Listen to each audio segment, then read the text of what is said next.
Alors que Xi Jinping rend visite à son homologue américain Barack Obama, les deux dirigeants sauront tout sourire face aux caméras. Mais en coulisses, les positions des deux superpuissances vis-à-vis de l'Afrique sont antagonistes. D'après certains experts, la politique chinoise en Afrique offre des prêts au développement en échange de matières premières à des pays riches en pétrole et en minerais. Elle développe également des zones spéciales de coopération commerciale et économique dans de nombreux pays, dont le Nigeria, l'Éthiopie et la Zambie.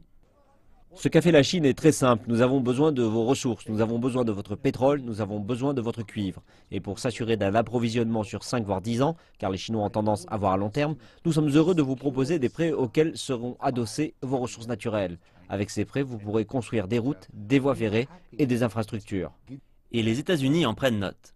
6 des 10 économies aux croissances les plus fortes du monde sont en Afrique subsaharienne, et une classe moyenne de près de 350 millions d'individus émerge.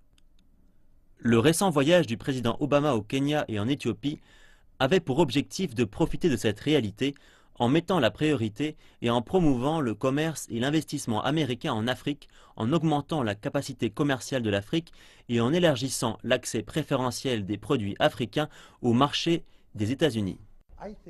Je pense que jusqu'à très récemment, les Américains voyaient l'Afrique à travers le prisme de la sécurité nationale, et donc comme un risque.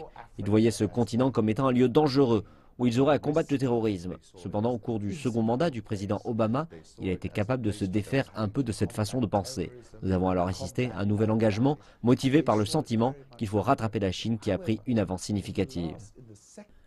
L'Afrique a des ressources abondantes qui lui permettent de subvenir aux économies en développement dans le monde.